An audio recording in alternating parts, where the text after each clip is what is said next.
Señores jueces y servidores judiciales, muy buenas tardes. Con la venia de la Mesa de Honor les damos inicio a la 13ª sesión del segundo módulo del programa de formación de jueces en propiedad intelectual. Saludamos la presencia del doctor Rubén Ugarteche Villacorta y del doctor Jaime Campos Vázquez, expositor en la presente ocasión con el tema Acciones penales por el uso de obra en la Internet sin autorización de los titulares de los derechos. A continuación, palabras del doctor Rubén Ugarteche, a quien le brindamos un fuerte aplauso.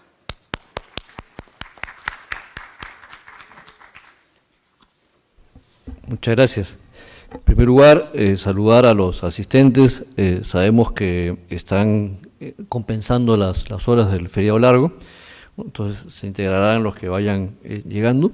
Queremos dar la bienvenida al doctor Jaime Campos Vázquez, quien es un viejo amigo, ¿no? He sido testigo de su trayectoria profesional y sobre todo su actividad en defensa de los derechos de propiedad intelectual, que ha trascendido las fronteras, ¿no? Tanto en el Perú como en México, porque ha estado hasta hace poco como funcionario allá en México, de organizaciones gremiales que ven los derechos de propiedad intelectual, ¿no? Como va a ser ahora leído en su currículum.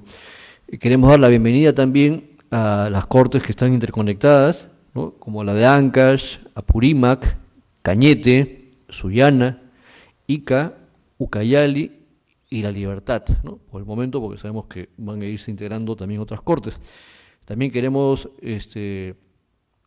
presentar las disculpas del caso del doctor Ricardo Binatea, juez supremo que está a cargo de la coordinación del programa de formación permanente en propiedad intelectual, ¿no? Porque por razones de fuerza mayor no ha podido estar presente por esta primera vez, y me ha pedido como colaborador que soy de este programa, ¿no? Que estuviera a mi cargo la presentación que usualmente él la hace. También queremos anunciar que para el próximo miércoles tenemos la exposición sobre la publicidad en el comercio electrónico a cargo del doctor Abelardo Aramayo, quien es un funcionario del Indecopi, experto en esos temas y secretario técnico de la Comisión de Fiscalización de la Competencia Desleal y Publicidad. De manera que es un tema sumamente interesante. Este mes, como sabemos, estamos dedicados a todo lo que es comercio electrónico, Internet. Y es por ello que la conferencia que va a dictar Jaime sobre las acciones penales por el uso de la obra en la Internet sin autorización de titulares de derechos, pues va a ser sumamente interesante, y ya habrá ocasión de hacer un comentario breve sobre su exposición de mi experiencia en el campo de la propiedad intelectual. Con esto damos el pase a la doctora Araceli para que haga la presentación de rigor. El doctor Jaime Campos Vázquez es abogado especialista en Derecho Penal y Propiedad Intelectual sobre derechos de autor y derechos conexos. Es magíster en Derecho Penal por el Instituto Nacional de Ciencias Penales en México, Distrito Federal. Ocupó el cargo de director jurídico de la Asociación Protectora de Derechos Intelectuales Fonográficos del Perú desde junio del 2000 hasta agosto del 2001. Ha sido director general de la Asociación Protectora de Derechos Intelectuales Fonográficos del Perú desde agosto del 2001 hasta junio del 2004. Ha sido abogado de la Cámara del Cine y Video en Perú desde enero del 2003 hasta junio del 2004. Ocupó el cargo de director jurídico de la Asociación Protectora de Derechos Intelectuales Fonográficos de México. Se ha desempeñado como director general de la Asociación Protectora de Derechos Intelectuales Fonográficos de México.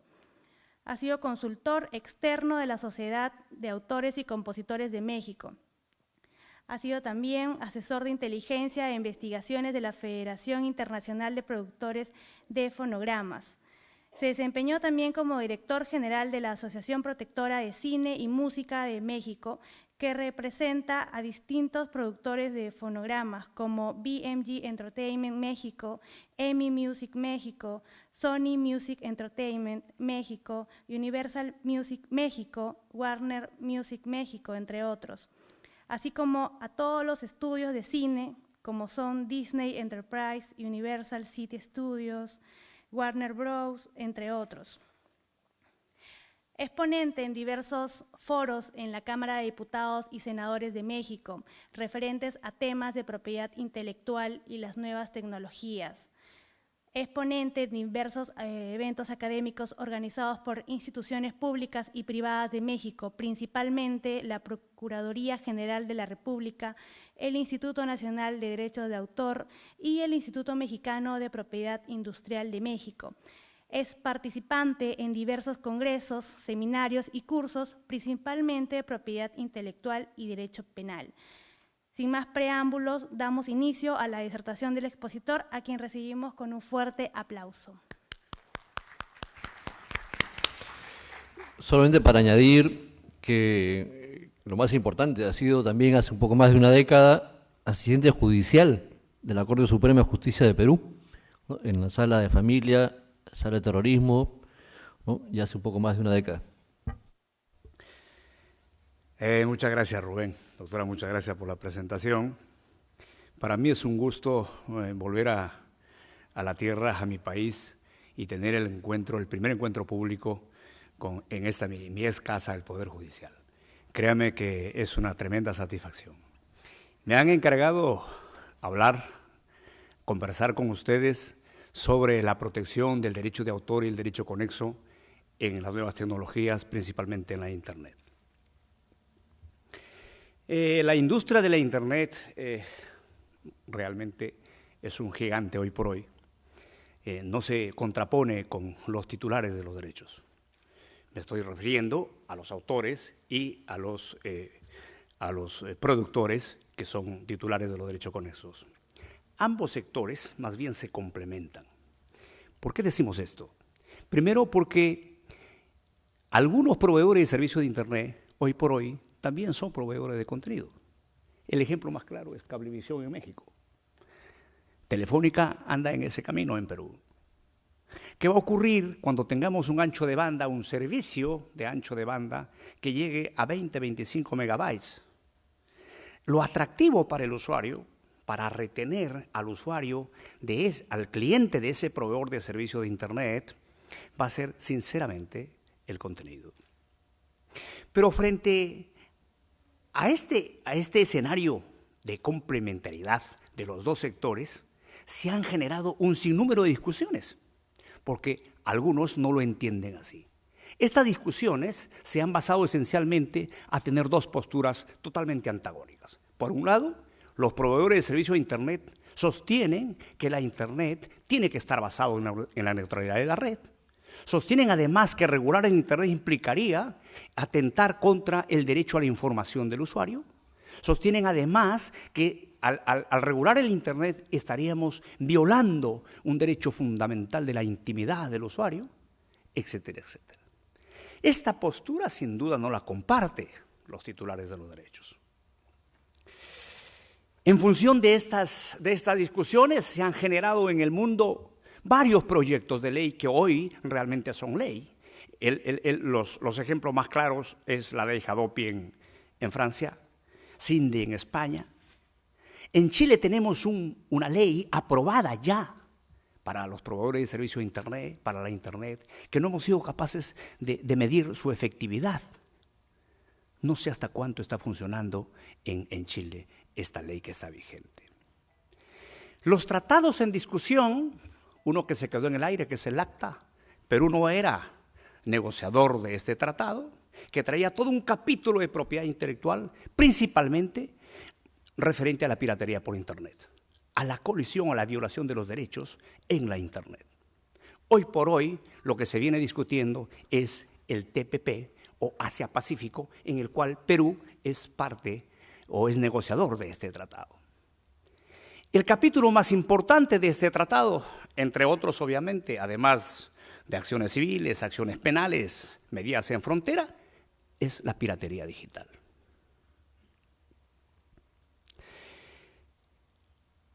La Internet, la industria de la Internet es tan importante hoy por hoy para todos nosotros y tenemos que ser conscientes y no satanizarla como tal. Bondades son muchas las que tiene la Internet. hoy por hoy es una herramienta complementaria para la educación. Estamos mejor informados, las distancias se han acortado con el uso de la Internet. Es una herramienta de notificación de la Internet para nuestros procesos judiciales. Muchos países de la región contemplan como una notificación formal el uso prácticamente de la Internet.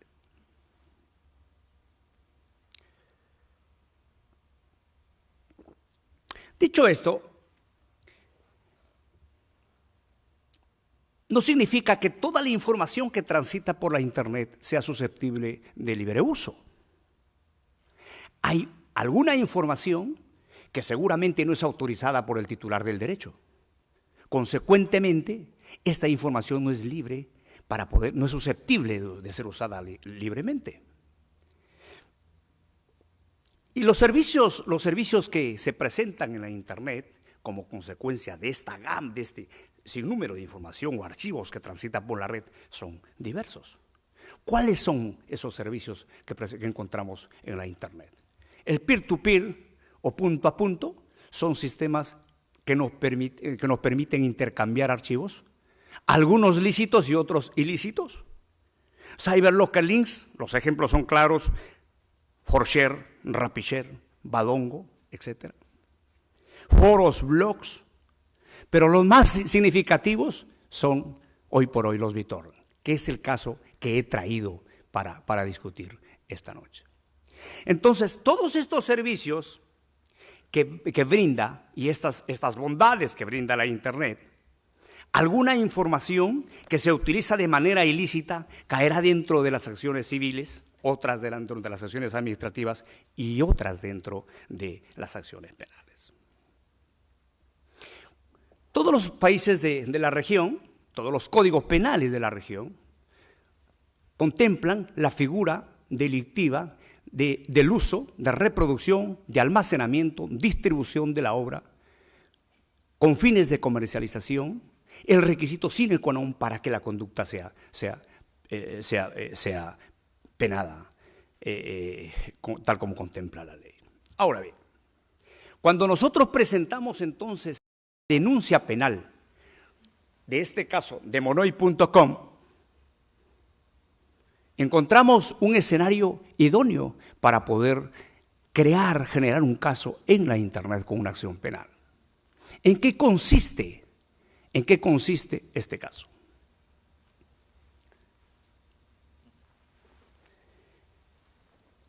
Presentamos la denuncia ante la Procuraduría General de la República porque hicimos un barrido en la página web y encontramos un sitio tan importante que se llamaba demonoy.com.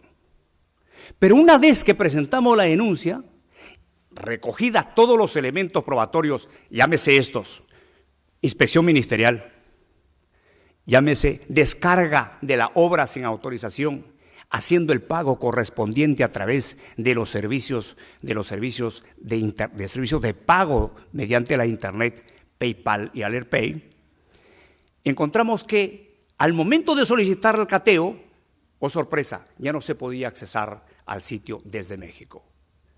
Sin embargo, existían un sinnúmero de tutoriales en la red que nos indicaban la forma como tenemos que ingresar a demonoy.com. Por eso es que, si ustedes pueden visualizar en la pantalla, están las instrucciones que el propio administrador de la red difundía en la Internet cómo ingresar al sitio, porque bloqueó a México para que no puedan ingresar directamente al sitio, argumentando de que en tanto y en cuanto no se puede ingresar directamente, no habría ninguna violación a los titulares de los derechos desde México.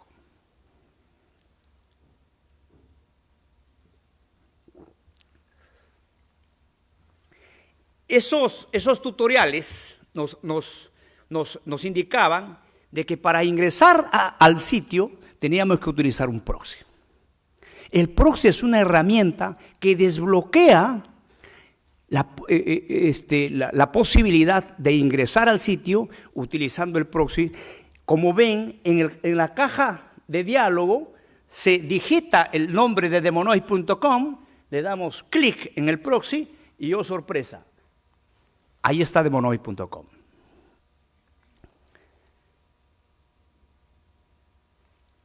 Me voy a tener que parar porque no puedo ver aquí.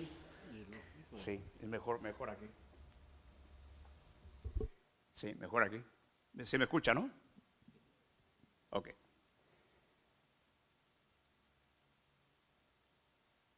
Como vemos en el recuadro, lo que nos pide es un password y un número de usuario y un password correspondiente para accesar al sitio.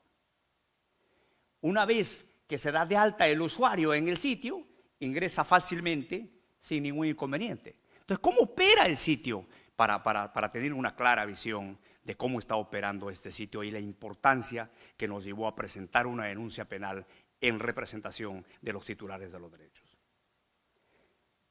El usuario le solicita al sitio cualquier archivo protegido, llámese de música, películas, videojuegos, programas de ordenador, libros. El sitio le dice al servidor dónde puedo encontrar el archivo. Y el servidor, a través de un indexador, me envía a un sinnúmero de computadoras, a N computadoras. De vuelta el servidor me dice, a través de demonoid.com, usuario, lo vas a encontrar a través de este link, a través de esta liga. Entonces, ¿dónde está almacenado, reproducido, puesto a disposición el archivo? ¿En el sitio, en el servidor o en las computadoras de los usuarios? En las computadoras de los usuarios.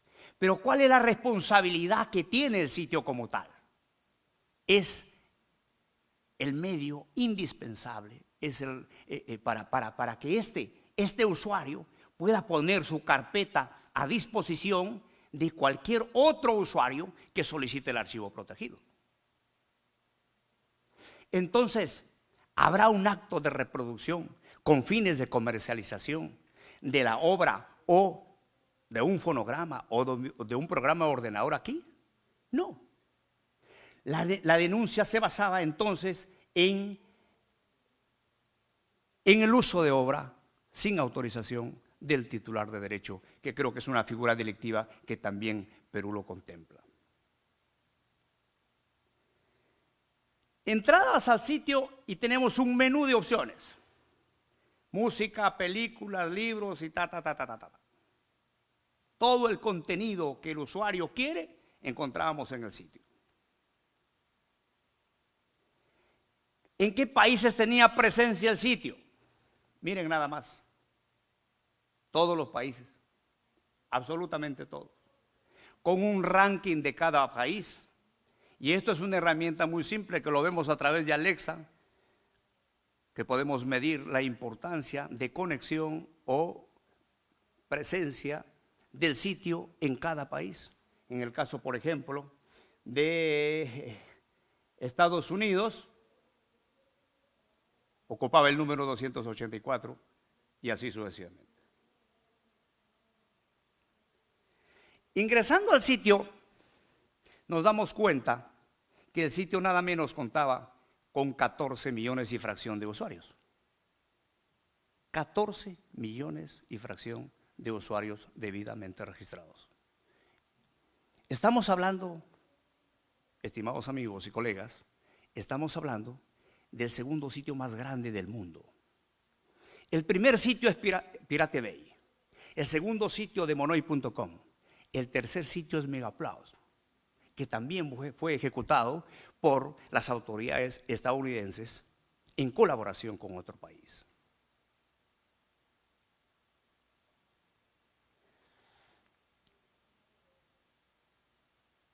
Una vez que el usuario se registra, el sitio lo ve así, con una gama de banners que traen consigo propaganda, que seguramente eso hablará el otro ponente de la propaganda por internet. Pero cuando usted hace la donación, el sitio lo ve así, limpio, sin ninguna propaganda.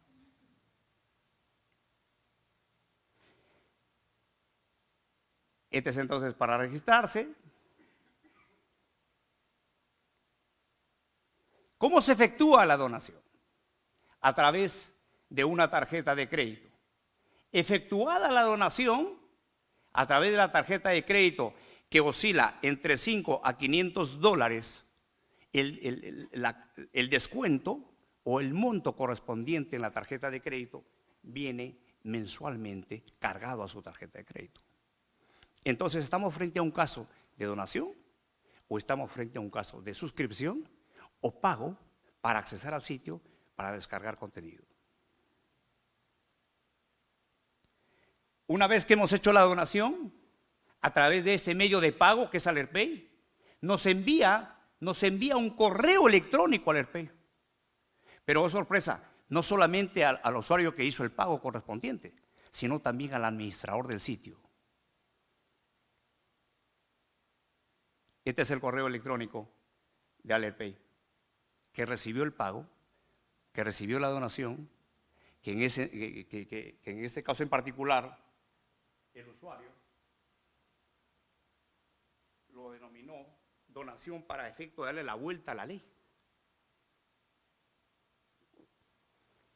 Como quiera que no puedo comercializar archivos, no puedo vender archivos protegidos, entonces recibo donaciones.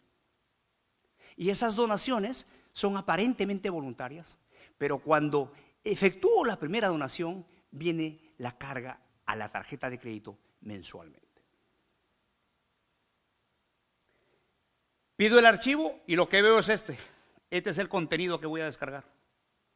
Se trata de 2 discos aquí, por ejemplo. 2 discos musicales.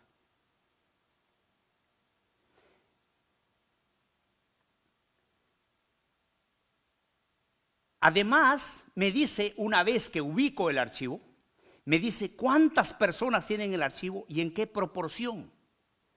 Eso es lo que decíamos en el modus operandi, ¿no? Cómo opera el sitio, que lo encontramos en diversas computadoras, en muchísimas computadoras.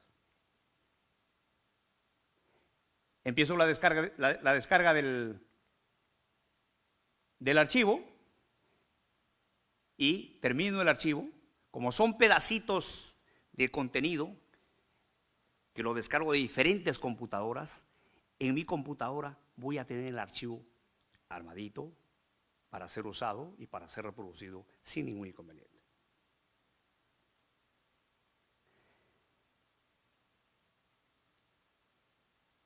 ¿Cómo sabemos nosotros desde dónde es administrado estos sitios? Que existen en el Perú, dicho sea de paso, muchísimos sitios dedicados a comercializar, a usar, a transferir archivos protegidos.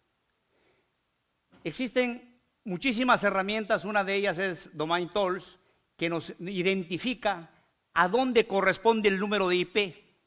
Este IP me dice que corresponde a persona X, domiciliada en tal lugar, que tiene contratado el servicio con tal proveedor de servicio, valga la redundancia.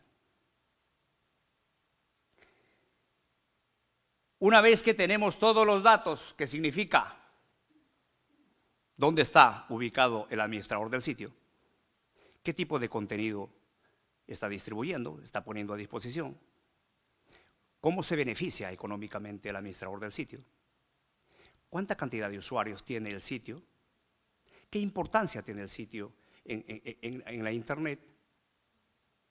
Se presenta la denuncia, tenemos la investigación ya armada y se presenta la denuncia correspondiente en México querella y oh sorpresa, este es el resultado, este es el momento de la intervención. Este es el momento de la intervención, de la casa del sujeto, en momentos que estamos interviniendo con el Ejército y la Policía Federal de México. Y lo que encontramos, obviamente, es un acervo probatorio interesante. Dos computadoras con 2 discos duros externos y además en funcionamiento las computadoras que iban migrando de .com a .me. El propio intervenido, que no voy a hablar de nombres por cuestiones obviamente entendibles, en tanto y en cuanto el caso aún no está sentenciado. ¿Qué se encuentra en la computadora? Se encuentra una pregunta jurídica a sus abogados preguntándole si existe alguna denuncia penal en su contra en Monterrey, porque el caso estaba domiciliado en Monterrey, y los abogados le dicen: no existe ninguna querella en tu contra localmente, pero por tratarse de piratería, probablemente esté en manos de la Procuraduría General de la República. Eso quiere decir que este tipo, el administrador, el sujeto activo, era consciente de lo que venía realizando. Se hicieron 3, 4 descargas de obras protegidas y se encontraron más de 6,000 correos provenientes del medio de pago electrónico, con copia al administrador del sitio, pero además con copia al contador. Y el contador del sitio no estaba ubicado en México, sino en Panamá. Encontramos además los estados financieros, y la declaración de los estados financieros lo declaraban a Hacienda como si fuera pago de regalías de contenido que no le pertenecía.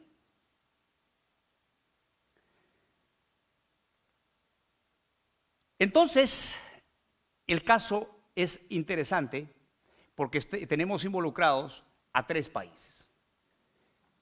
Ucrania, donde estaba alojado el servidor, que hecho sea de paso, nos dieron de baja todo el servidor, todo el contenido, todo el sitio. Ya no hay posibilidad de accesar en ningún país del mundo a este sitio. El administrador del sitio y dueño del sitio que se encontraba en Monterrey, México, y Panamá, que se encontraban 5 compañías que fueron creadas profesamente para esconder el dinero proveniente del sitio. ¿Cuánto se encontró en las cuentas de las 5 compañías en Panamá? $12 millones. Conviene anotar, en el momento de que presentamos la solicitud de cateo, fue negado 5 veces la solicitud de cateo. Claro, si hay un juez que tiene que resolver un caso de 50 descabezados de cada fin de semana que ocurre en México, le llevamos un caso de piratería por internet, obviamente no le da la importancia correspondiente. Pero cuando vean ustedes un caso de la internet, no lo dejen de lado, miren la cantidad de dinero que hace esta gente. $12 millones asegurados en las cuentas. La juez que autorizó la intervención de las 5 compañías en Panamá es la que nos permitió ampliar el plazo de la investigación por tratarse de un caso complejo, pero al mismo tiempo aseguró las cuentas, congeló las cuentas para que el dinero no fuera retirado o no fuera movido a otro lugar. A los titulares de los derechos no le importa recuperar ese dinero. Y Rubén Ugarteche no me va a dejar mentir. Lo que le importa al titular del derecho es que sus obras no sean utilizadas sin su autorización. Y si lo usan, tiene que hacer el pago correspondiente. Y si no, nos encontramos en escenarios como estos que son tremendamente perjudiciales para los titulares de los derechos. Obviamente, Perú va a tener mucho trabajo en este tema.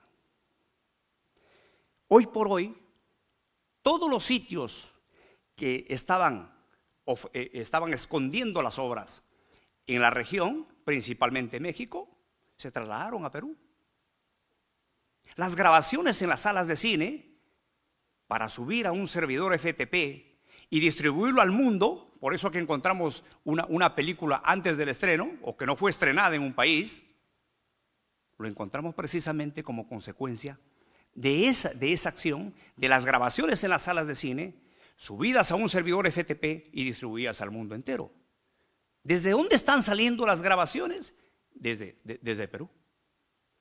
¿Cuántos sitios tenemos en Perú? Tenemos N sitios, tal vez no de esta magnitud, pero sitios muy importantes que seguramente van a llegar a sus juzgados muchas denuncias de esta naturaleza. Las reacciones de algunos grupos que están contra este tipo de operaciones, Anonymous, seguramente lo conocen. ¿Y cómo se ve el sitio desde aquí? Desde Perú. Esta es una impresión reciente, ¿eh? No se puede accesar al sitio porque el sitio está abajo, que es lo que esencialmente a titular del derecho le importa. Que el sitio sea dado de baja, que no siga utilizando sus obras, que no siga obteniendo un beneficio con sus obras. Y si lo sigue haciendo, es nuestro derecho poder accionar en contra del propietario o administrador del sitio, que realmente, como hemos visto, ganan muchísimo dinero a través de este mecanismo. Si tienen alguna pregunta, con muchísimo gusto estoy y ya no voy a responder. Muchas gracias, doctor Jaime Campos. Es un caso muy ilustrativo y que genera definitivamente muchísimas interrogantes. Y, ¿no? Por ejemplo, los usuarios de las computadoras daban consentimiento para que se accesara a la información que ellos tenían en las computadoras. Sí, lo que ocurre es que los sistemas BitTorrent, don Rubén, es una mezcla. Trabaja con un indexador y con intercambio de archivos muy similar al sistema peer-to-peer.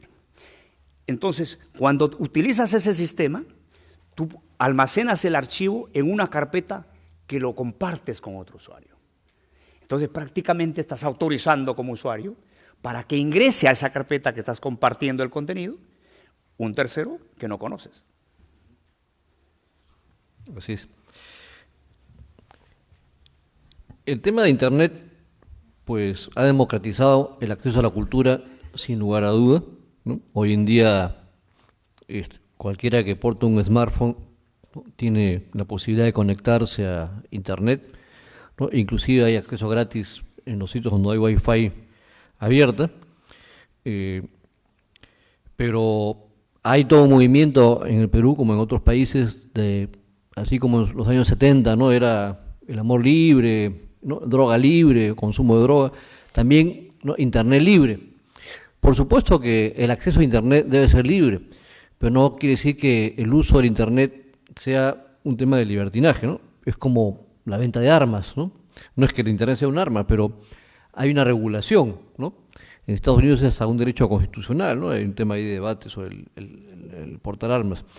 Pero felizmente el marco legal internacional ha ido evolucionando y es por ello que el caso que ha planteado el doctor Campos pudo ser judicializado, ¿no?, en el país donde se interpuso esta reclamación, como hoy en día en la mayoría de los países.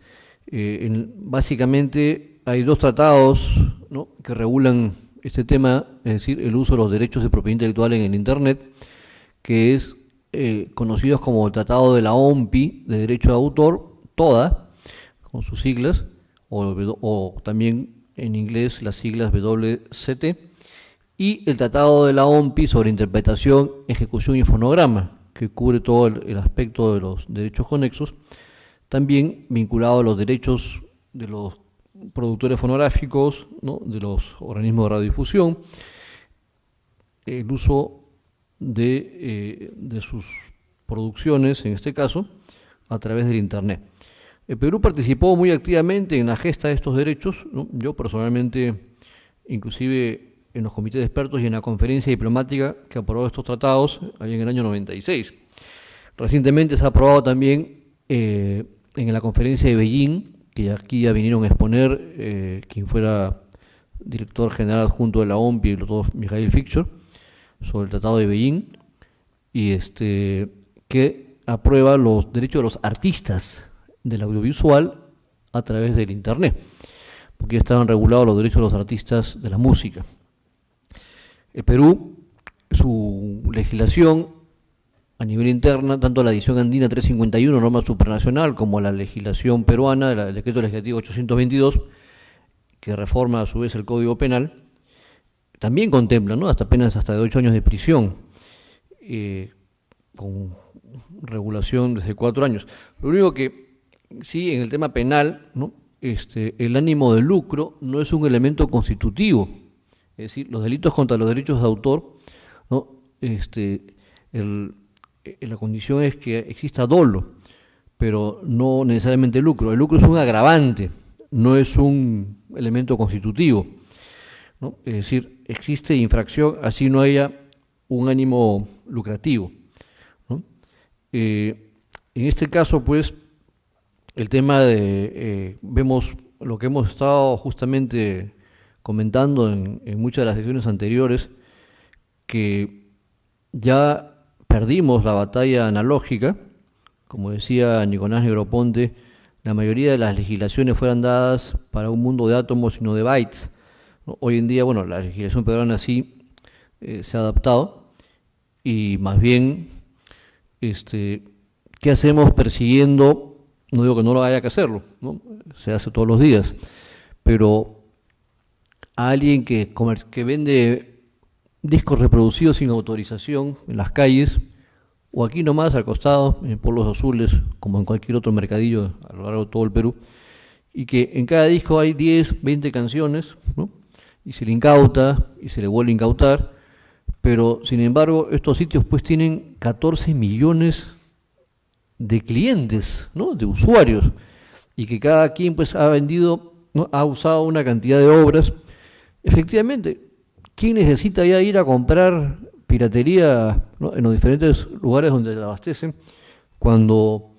y tener discos de discos? Hoy en día los jóvenes, ¿no?, con cualquier aparato bajan todas las canciones que quieran, ¿no?, y que puedan almacenar, y las borran y las vuelven a grabar, y las portan no solamente en celulares, ¿no?, sino en llaves USB, los ponen en su computadora, los ponen en el equipo de su carro, lo sacan y lo ponen en su casa, y ahí está miles, millones. ¿Y quién se beneficia?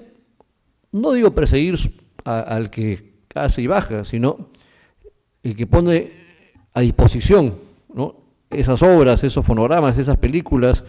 No lo hace porque es una persona que está interesada en la cultura de la población, lo hace porque es un gran negocio. Y vemos que creo que el dueño de Megalab se gastó $10 millones en su boda, ¿no? Entonces, un pobre no es, que fue intervenido efectivamente en Estados Unidos.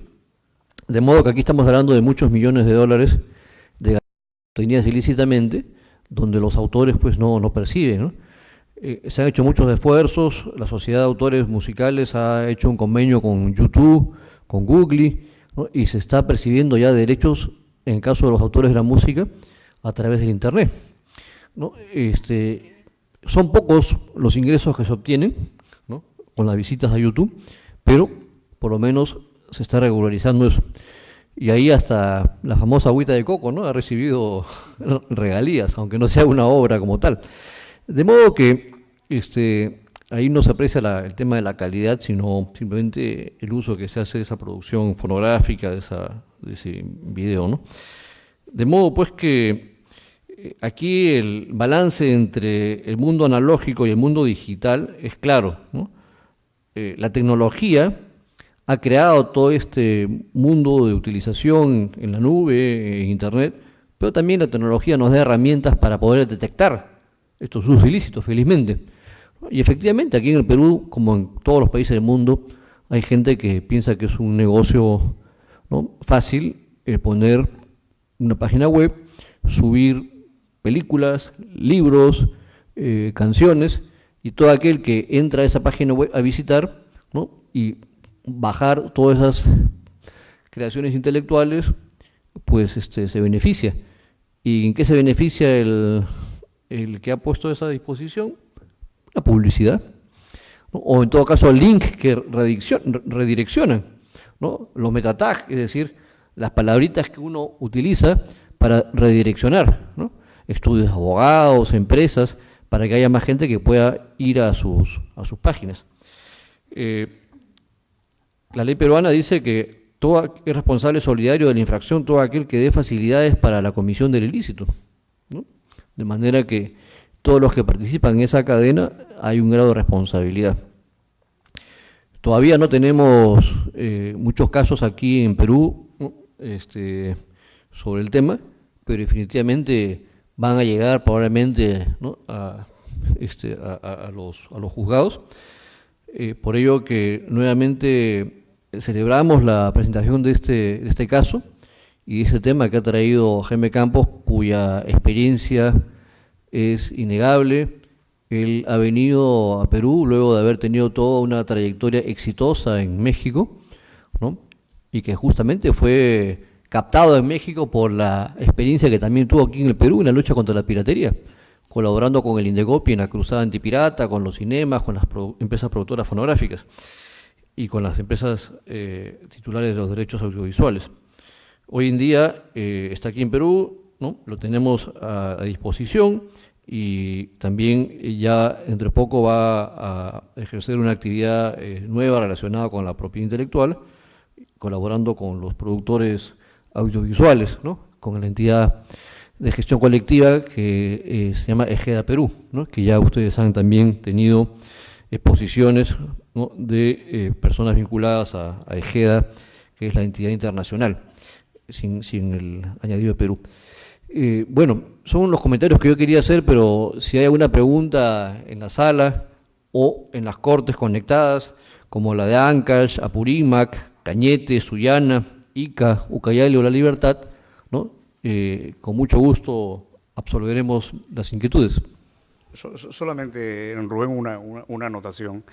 Todos los códigos penales de la región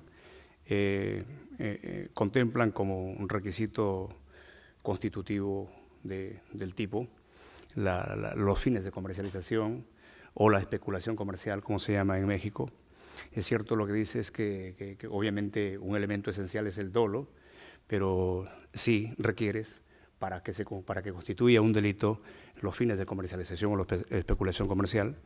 Obviamente el titular del derecho de por sí es un ilícito, estamos de acuerdo en eso.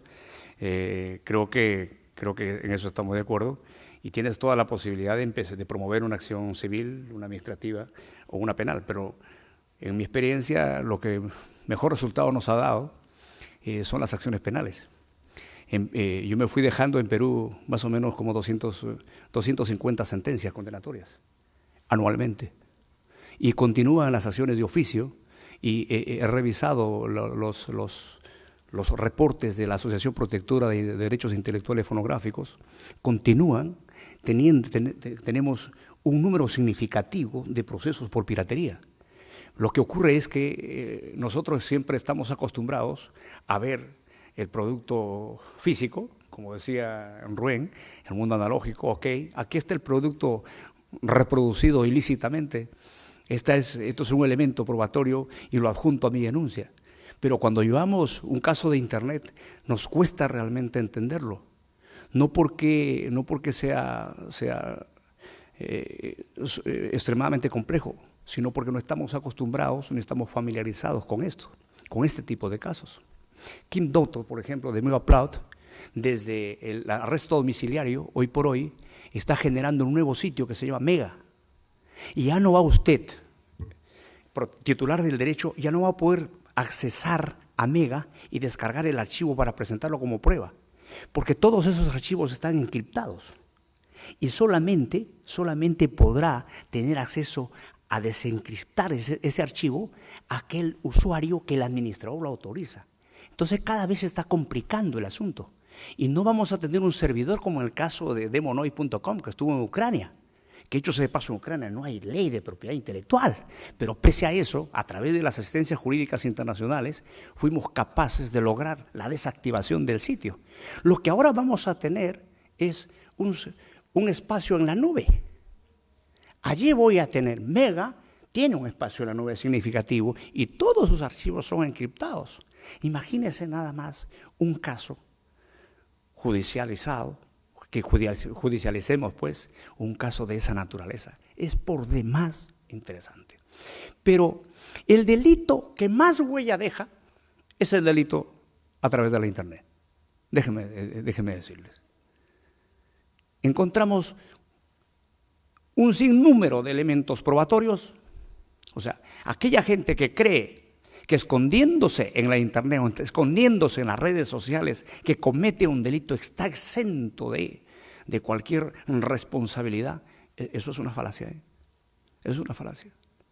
Y hay herramientas públicas que el Ministerio Público puede usarlo para poder hacer este tipo de investigaciones, sin colisionar ningún derecho. En el caso de Megaupload fue muy ejemplificador también, porque se está cayendo el caso precisamente por colisionar los derechos fundamentales del intervenido. En Demonoid.com no. Desde el primer momento de la intervención se garantizó todos los derechos fundamentales del intervenido, principalmente el derecho de defensa.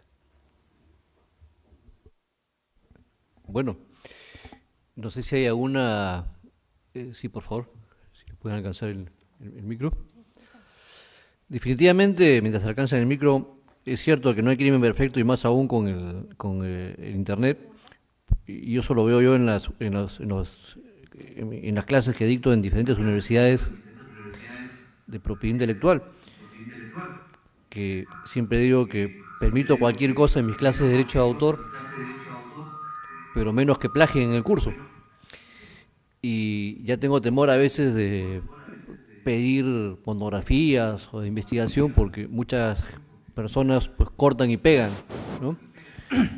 Pero sin embargo uno pone en el buscador una frase que piensa que no la ha escrito el alumno, ¿no? Y sale que de dónde ha sido tomada, ¿no?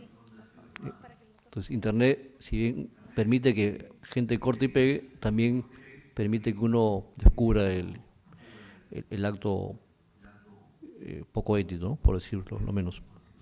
Sí, una por favor. Pregunta. ¿Qué tal? Buenas noches, señores magistrados, señor expositor. Tengo una inquietud. Creo que vivimos en tiempos en los cuales los piratas abundan en la nube virtual, pero vemos también que los gobiernos también piratean, ¿no? Por ejemplo, el gobierno americano parece que se ha hecho muy famoso estos días por las informaciones que han salido ventiladas en la prensa internacional respecto a uso también de la piratería en la información que guardan también los mismos usuarios. Entonces la preguntaría es, ¿realmente el tema de la piratería es un tema estrictamente individual o es un tema también que atañe a los gobiernos también, que también juegan un poquito a ser piratas?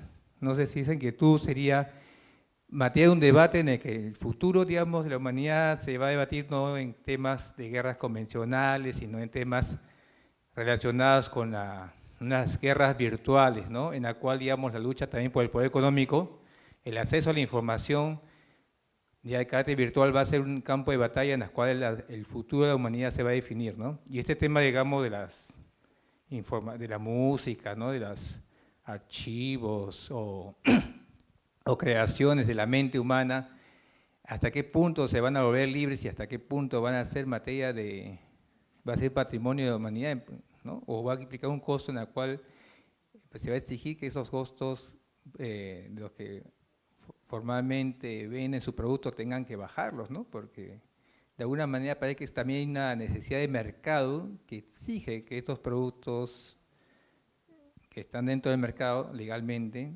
también tengan que ser bajados, ¿no? Porque parece que es una necesidad también mundial, ¿no? Entonces hay que buscar seguramente un término medio. ¿Y cuál sería el óptimo en todo caso? Como decía este filósofo italiano, Wilfredo Pareto, ¿cuál sería el óptimo? En la cual se satisfaga tanto a los dueños del producto como a los usuarios, ¿no?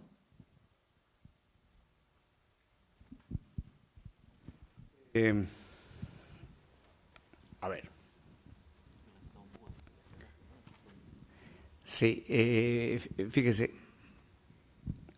cualquier acto que colisione un derecho fundamental del usuario, llámese del gobierno, llámese de un particular, obteniendo información de manera ilícita, de por sí constituye un ilícito. Pero eso será una situación que debe ser determinada, el grado de responsabilidad de esos gobiernos que desarrollan ese tipo de actividades, que no se justifica, pero creo que lo que vivió Estados Unidos después del 11 de septiembre movió a todos sus aparatos de inteligencia para efectos de ubicar, identificar y neutralizar las posibles acciones subversivas destinadas a atacar a Estados Unidos. Pero cualquier sustracción de información que se desarrolle de un correo electrónico, de un teléfono público, un teléfono personal, sin duda constituye para nosotros, como representante del titular del derecho, un ilícito. Eso no quiere decir que yo, creador, que no he autorizado a poner mi obra, a poner a disposición mi obra en la red, que están desnaturalizando la normal distribución de la misma, que es un derecho exclusivo del autor, sea susceptible de ser intercambiada, de ser reproducida, de ser distribuida o puesta a disposición a través de este mecanismo. Yo tengo todo el derecho de promover las acciones legales. Pero resulta que los casos que estamos viendo no es un asunto de espionaje, no es un asunto de colisión de derechos del administrador. Todo es información pública. La recolección de evidencia que se hizo es de manera absolutamente lícita. Tanto es así que el juez de la causa confirmó el mandato de detención del administrador del sitio, porque estaba la investigación impecable, ajustada a derecho. Somos los primeros que tengamos que oponernos a que el usuario sea perjudicado con este tipo de acciones cuando tengamos que estar verificando, escudriñando en su información personal. No hay un correo abierto ahí, no hay una interceptación telefónica ahí. Cuando nosotros llegamos a la dirección del administrador, a la dirección física, pues, es identificando a través de una herramienta que es pública. Usted puede descargar domain tools de la red y puede digitar el IP, porque cuando usted llega a analizar un sitio, lo único que llega es a un número de IP, que son 8 o 10 dígitos. De esa conexión están colisionando mis derechos. Promuevo la acción y le digo al fiscal, pida usted al proveedor de servicio que le informe quién es el titular de esa cuenta. Y lo único que me va a decir el proveedor de servicio, especifíqueme la hora de conexión y el tiempo de conexión. Va a decir, es Jaime Campos Vázquez, domiciliado en la avenida tal, tiene tal teléfono, tiene tal contrato. Fíjese, tenemos que entender que probablemente la forma de distribuir las obras va a tener que cambiar. Pero de por sí, esas obras tienen un propietario, tienen un dueño. Claro, si el titular del derecho pone a disposición la obra para efectos de difusión en la internet, qué bueno, que lo utilice como herramienta de publicidad, no estamos en contra de eso. Pero oiga, el ejemplo más claro es los Vázquez Sound de México. Eran unos jovencitos que grabaron en un garage y subieron un video en YouTube. En una semana tuvieron 25 millones de visitas. Y como eran menores de edad, el presidente de Sony tuvo que pedirle autorización a los papás para poder contratarlos. Hoy son artistas de Sony. Jovencitos. Eso está bien. Usemos las nuevas tecnologías, es bueno. Qué bueno que aparezcan como tales. Hoy, por ejemplo, las redes sociales es una bendición de Dios. cuando un usuario, un ciudadano de a pie, podía enviarle un mensaje al presidente de la República. Pero hoy con las redes sociales se puede, pero hagámoslo con responsabilidad. La tecnología es buena, en tanto y en cuanto ésta sea usada de manera lícita, respetando los derechos de los demás. Ahora, un tema interesante que también ha planteado aquí el colega es el tema de los precios. Definitivamente, bueno, aquí en el Perú, como sabemos, existen mercados regulados y mercados que no son regulados, ¿no? De acuerdo con la Constitución sobre los mercados de servicios públicos, son objeto de una regulación, de precios me refiero, ¿no? Después, los demás mercados no hay regulación de precios, para bien o para mal, ¿no? No hay sanción por conductas explotativas, ¿no? Sino más bien colusorias. Está la famosa doctrina del mercado salvaje, que el mercado se regula solo, la mano invisible de Adam Smith, etcétera. Y efectivamente, ¿no? De alguna manera el mercado se va regulando, y definitivamente siempre lo dije a través de los medios de comunicación en su momento, que no nos parecía una política adecuada, ¿no? Aunque respetábamos que cada quien tiene su política de precios, el poner un disco a $20 o un video a $40, ¿no? Eso lo que hacía era simplemente fomentar que las personas, ¿no?, buscaran otras fuentes de aprovisionamiento. Pero no es un tema de precios, porque, por ejemplo, yo veo a veces en Monterrico que gente que viene en un Mercedes-Benz último modelo que baja en las casuarinas, ¿no?, están comprando piratería, ¿no? O el hijo del dueño de un banco, ¿no? Y de repente el propio, no quiero calumniar, por cierto, ¿no?, pero poniendo un ejemplo, Roque Benavides comprando piratería, pues nadie se imagina, ¿no? Y efectivamente, eso, ¿no? Me encantaría ir a la casa de Roque Benavides y ver si tiene o no discos piratas o videos, tal vez no, pero alguno de sus hijos. Entonces, ahí no es un tema de poder económico, de adquisición económica, es un tema de cultura. También es cierto que en un tema económico no es que los productos legales sean caros y por eso y que se justifica la piratería, sino que existe producto legal caro por culpa de la piratería también, porque en vez de vender acá tenemos ediciones de libros de 1000 ejemplares y de 1000 en 1000, en cambio una edición masiva de 30.000 ejemplares o 10.000, ¿no?, se abarata el costo, pero aquí el autor sabe que saca un tiraje de 1000 y al día siguiente está ya en versión pirata, entonces tiene que elevar los costos. Entonces es toda una cadena. Lo que sí es cierto es que hoy en día el acceso a material legal a través de Internet también está cada vez más. Hay librerías, ¿no?, en que uno puede bajar libros electrónicos, ¿no?, y consumirlos pagando por ello. Hay portales de música que disponen música en Internet, ¿no?, a precios accesibles. Es decir, hoy en día hay mayor competencia, porque si yo quiero acceder a música legal, existen varias ventanas y hay una competencia importante, entonces ahí también hay un tema de regulación. Pero definitivamente, pues,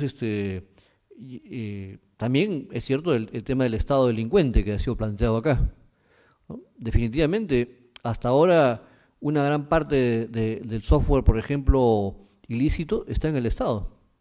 Hay muchas entidades públicas, municipalidades, por cierto que el Poder Judicial no, Indecopi tampoco, pero hay muchas entidades públicas que tienen software pirata, ¿no?, y que son intervenidas permanentemente por Indecopi, por los titulares de derechos, ¿no?, agrupados en la Business Software Alliance, la BSA, ¿no?, o APSOF, la Asociación Peruana de Software.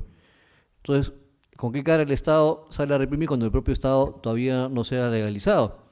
O de lo contrario, hay municipalidades que en el tema de la música que utilizan obras musicales sin autorización, hacen espectáculos y todo. Y ni decir que solamente por un tema cultural, sino que también es un tema de ingresos, de ganancia. Entonces, el poder público, ¿no?, también se convierte, pues, en lo que se llama el Estado delincuente, y definitivamente en ninguna parte de la legislación, ¿no?, está exceptuado el Estado de cumplir las normas que el propio Estado dicta, ¿no?